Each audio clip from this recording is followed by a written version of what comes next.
What's going on, guys? JR Sports Media here, back for another podcast, the SmackTalk podcast. I'm here with Kevin Mesnick as well as Roger Mathews, the host of the Champ and the Tramp podcast. Roger, what's going on, my man?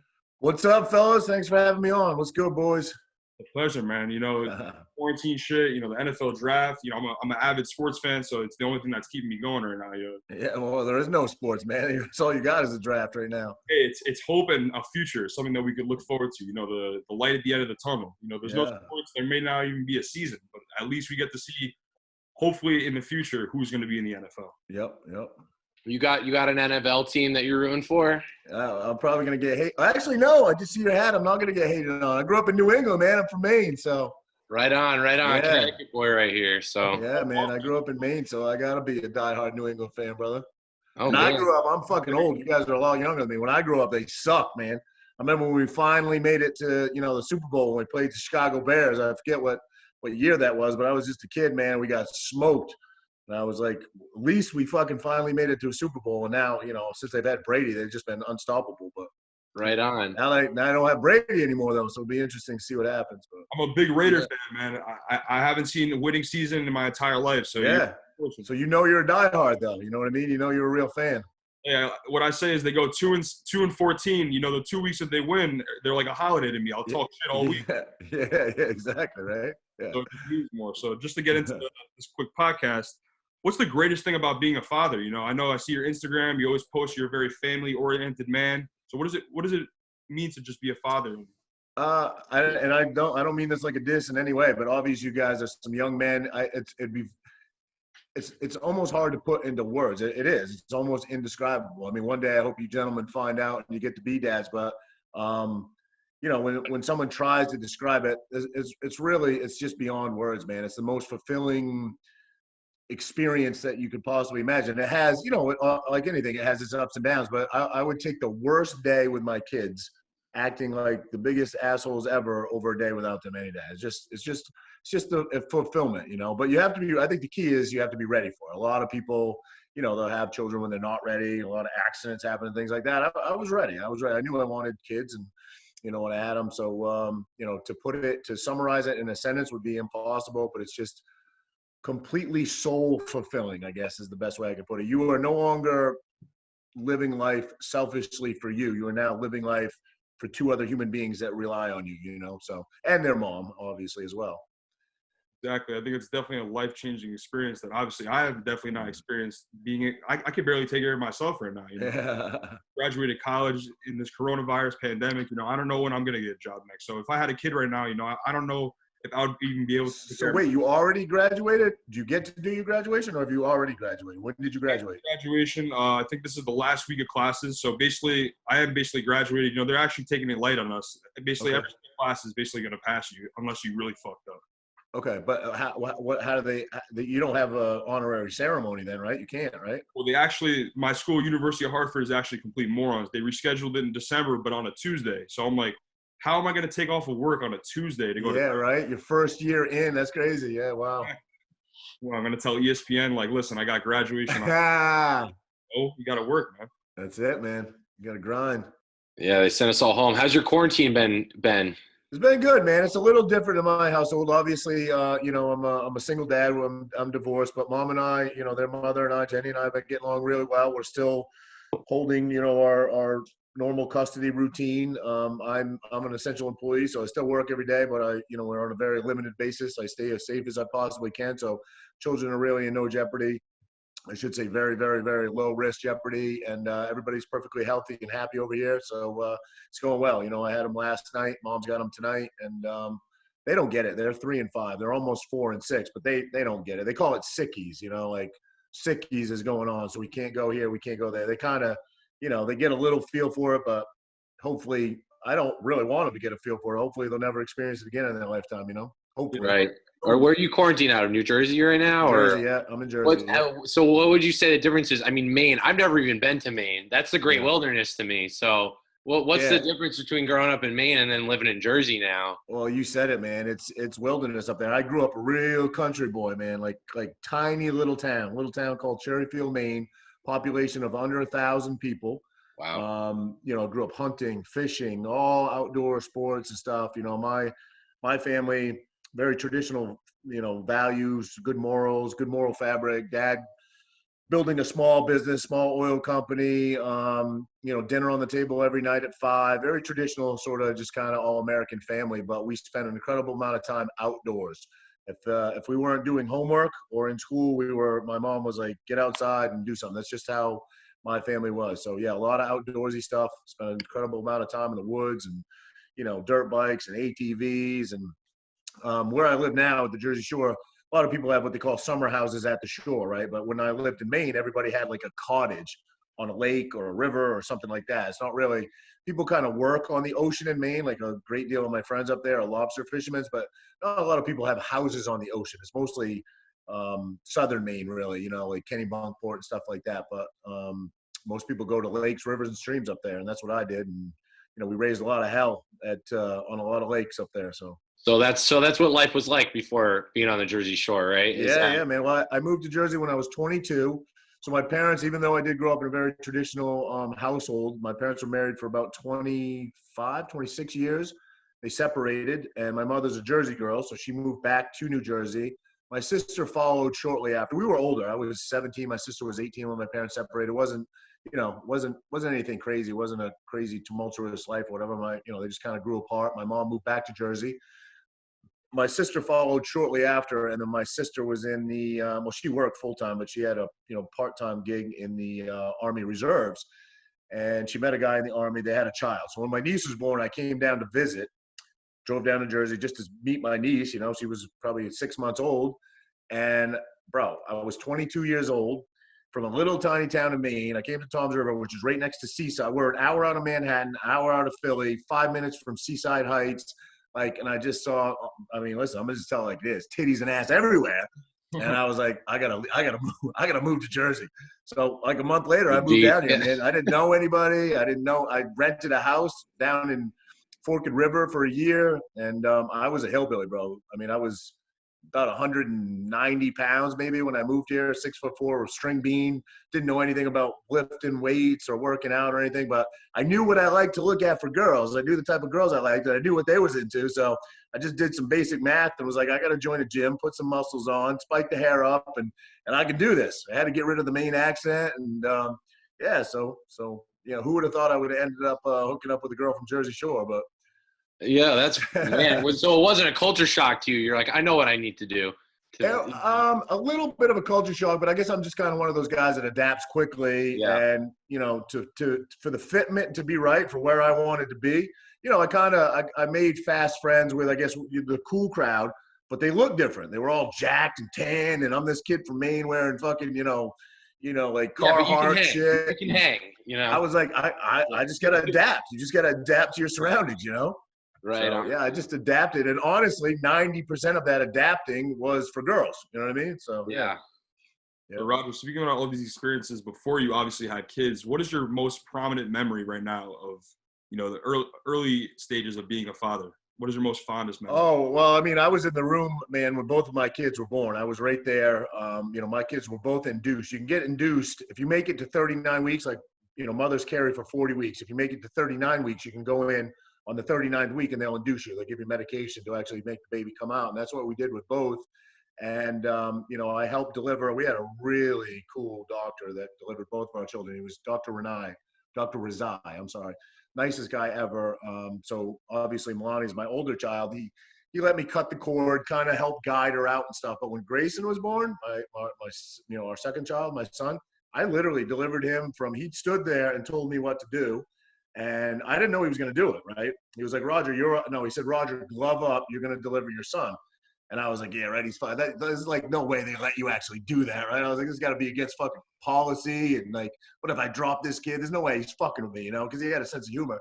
He's like, no, I'm not kidding. Get over here, glove up. And I already had all the shit on, but I put gloves on and I literally delivered my son. That's probably my most amazing memory. Yeah. Oh wow. Because they don't do nothing. They're a big bag of turds for like a year. They don't really do anything, bro. They're literally kids don't do shit for like a year, and then after a year, once they start like walking, they get really cool, man. Kids get really cool. And they start to get personalities. Yeah. Exactly. I'm a big guy. I'm not scared to say that when my kid gets born, if it's a boy, I'm gonna build that mother up to either go to man, doing something. Build the body and the mind, man. You know, it's a combo. You know, you got to build the body and the mind. My dad never told me that. My dad wasn't really into lifting weights, or we didn't have it as an option. You know, like where I grew up in Maine, the closest gym was a YMCA about 50 minutes away. You would have to drive 50 minutes, and you know what kid is going to do that when you're in like high school and shit. You know, you just we had sports, and people were like. You know, they were like rugged strong, like environment strong from working in, you know, different industries, logging and Maine and stuff like that. They weren't gym strong, you know, but I just wanted to look good. I didn't care about being practical strong. I didn't care if I could lift going up. to the gym was yard work. Right? Yeah. People were like Paul Bunyan up there, you know? Yeah. So speaking upon your podcast, you know, the Champ and the Tramp podcast, when did you know that you wanted to make the podcast? You know, honestly, here's kind of how it went down. We talked about it on Champ and the Tramp.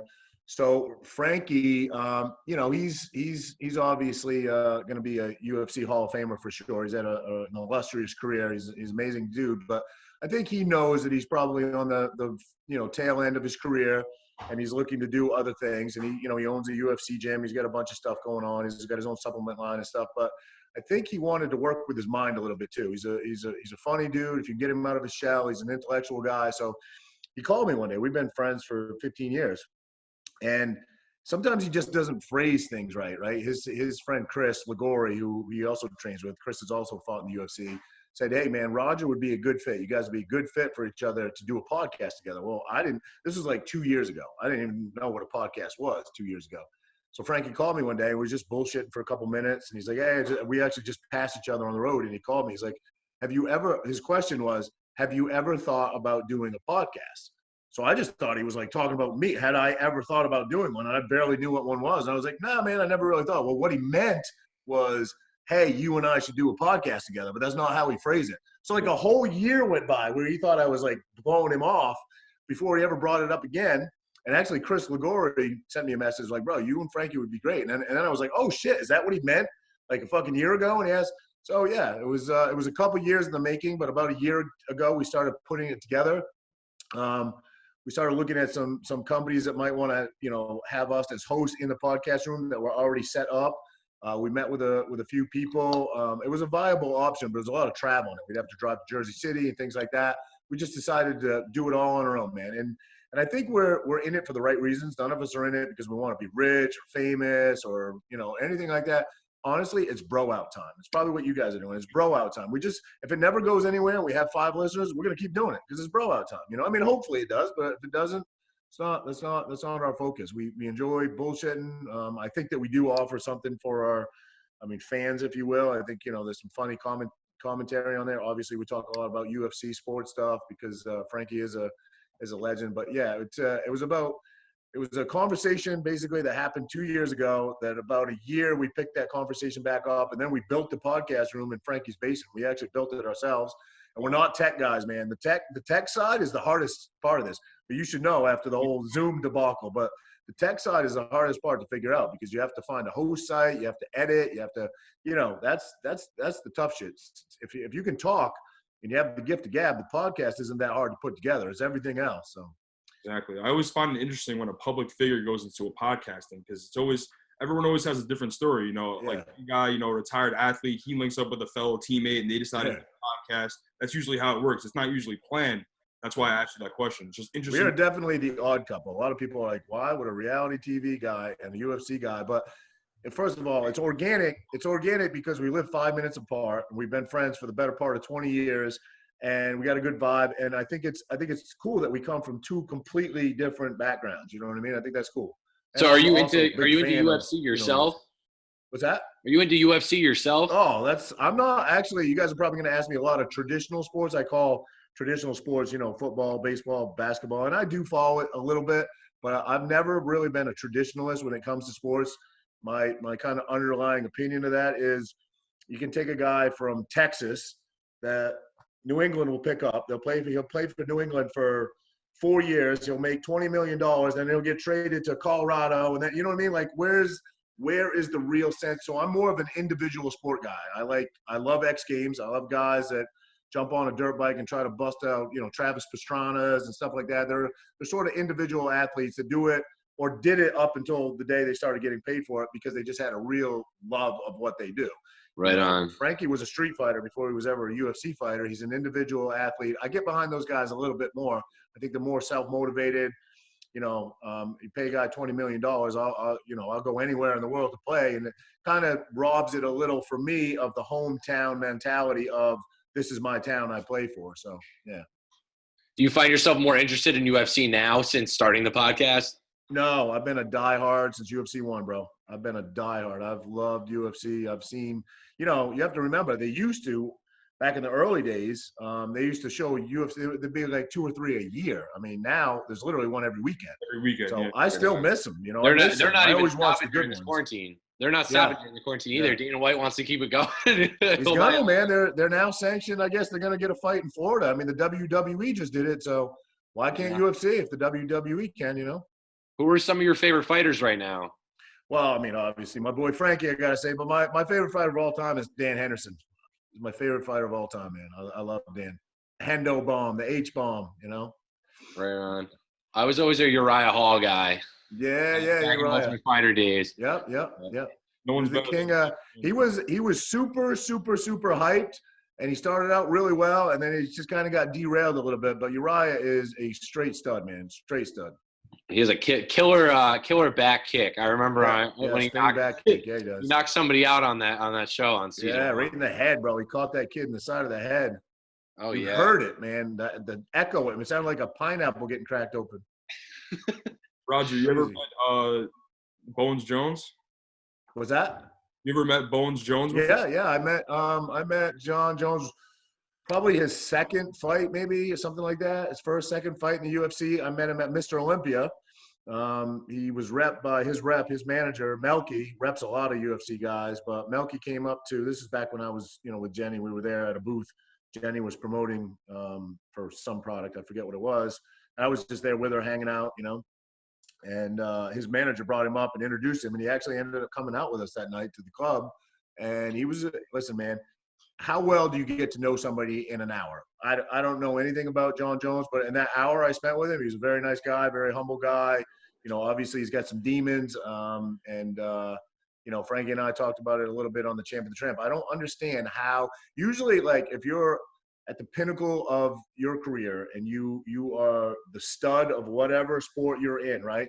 Usually you're pretty together on all aspects. I don't understand how that guy can be so fucking good and arguably the greatest fighter of all time, but his personal life be so in the toilet almost, I don't get it. You look at other guys like Mike Tyson. Mike Tyson was putting it up his nose back in the early 2000s. I suppose that's a great example. Career. That's a great example. Out. Yep, that's a good example. Yeah. Yeah. Mike Tyson, boxing, I don't know. I'm going to take heat for this, but I feel like Mike Tyson had a lot of rage in his personal life. He had a lot of rage, and somehow he could bring that into the ring and make it work for him.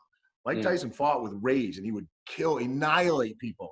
Yeah. Usually, almost always, rage does not work for you in UFC, and certainly Jon Jones doesn't seem like he's carrying rage in the ring when he comes in. So, yeah, two sort of different dynamics, but great example of how somebody's personal life can be sort of in the toilet and then be an absolute killer in the fight world. So, yeah, good example. Yeah, 100%. So bringing it back to your podcast, what's one thing that's happened so far that you didn't expect to happen in result of you starting up this podcast? Honestly, things have been pretty on course. I can't think of anything that's happened that's, really blown my mind. We've only been at it about 4 months now. Yeah. It's taken off. It's starting to get some real roots to it, and people seem to like it. But I don't know. I think Frankie's catching a little more heat on some of his comments. I'm so used to it, man. People just hate reality stars for whatever reason. We get hated on more than anybody. People that love us, I always say it's 90% love and 10% hate, but those 10% are fucking loud, boy. They are loud. So now Frankie's catching a little heat sometime with some comments, and he eats it up. He doesn't care. It doesn't bother. So who's a dream guest for you guys on the podcast? Oh, dream guest, man. Someone you're definitely trying to get right now. If you could. There's so many, right, bro. God, we really, have got a lot of, because we're just starting to do the Zoom thing that you guys are doing. So all our guests have been in in-house, in the podcast room. Obviously, Zoom opens up a whole new world. It might be a little lackluster because obviously, it doesn't have that in-house feel. But all of our guests thus far have been in the podcast room. I'm trying to think of somebody, if we could get anybody. I don't know. Let's come back to that. I'll come up with somebody. Right on. How about someone? Trump, maybe Trump. I'll make it a little easier for you. How about one person that joins your podcast where you're like, wow, this is pretty crazy. Mind blown? Mind blown. Maybe because the new documentary is out. Maybe Michael Jordan. Yeah. Jordan's arguably the greatest athlete that's ever lived. You know what I mean? And he's got the documentary that just came out. So he's sort of back in the news again. So maybe Jordan. That's a good answer. Yeah. No, I'm not going to say R. Kelly. No, thank you. His documentary didn't do so well. So, something I wanted to ask you before, and I didn't have any way to segue into this. What was your experience? I mean, you keep labeling yourself, a reality guy. I'm a reality TV guy.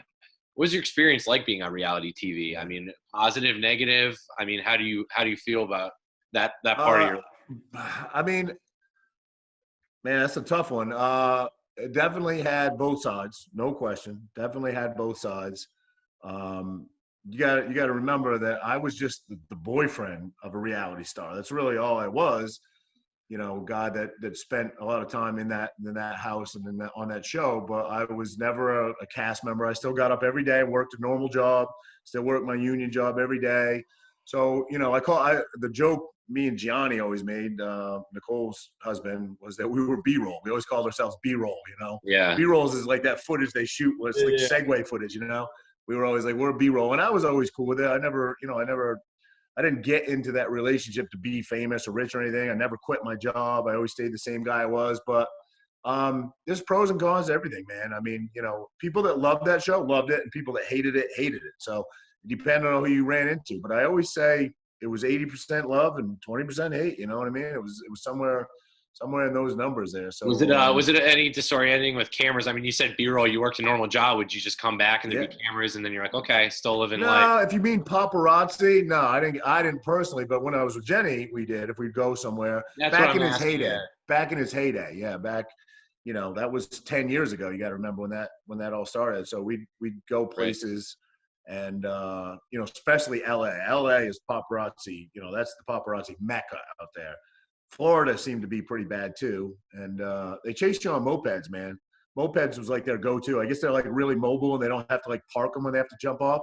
So they chase you on these mopeds. If you get into like an Uber, you look back and there'll be like 10 little mopeds like, and then and they just jump off them real quick and like throw them. And then, yeah. So, but I listen, not to sound like a cornball or some cheesy dad or something, but if I didn't go through all that, I'm talking about mostly the bad, because there was a lot of bad, I wouldn't have the kids I have. So, but all in all, it wasn't all bad, man. I think the thing you have to remember with any reality TV show, I don't care what it is, it's kind of like NASCAR. What does everybody jump up out of the stands for? Crashes, right?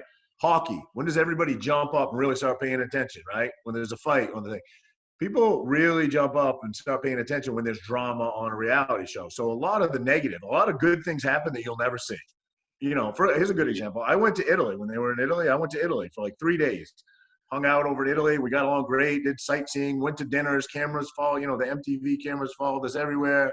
Dinners on rooftops and the whole nine. Not one bit of it made the air because there was no drama. We weren't fighting. We weren't, you know what I mean? So I get it. I signed up for it. I'm not an idiot. I'm not hating on the show. I'm not hating on MTV. I'm not hating on anybody. But, you start to figure things out. After a couple seasons, you're like, I see. I get it. It's not they don't make you do anything, but they certainly can pick and choose what they put on air, Exactly. So being someone that's obviously successful at producing content, what's some advice that you can give us, obviously just up and coming? I work in the sports television industry. I'm a camera guy, so I just wanted to get obviously a feel for the on-camera stuff rather than off-camera stuff. So what's some things that you can give me, some tips and tricks, so I can grow this platform obviously substantially and not have it drag out? Well, you got to remember, to the podcast scene. I'm pretty new myself, but what I would say to some young guys is let it fly. Just let it fly. If you have a thought or a theory, and you're holding back and you're being reserved because you're afraid of judgment or you're afraid that it won't go over well, let it fly, bro. You live in the United States of America. You know what I mean? If you want to be interesting, you want to be captivating, let it fly. Let it fly. And some people are not going to like it, but a lot of people are going to like it. They're going to like that you have an opinion, that you're willing to speak your mind, that don't be boring. You don't want a boring podcast. Nobody's going to pay attention, you know? Exactly.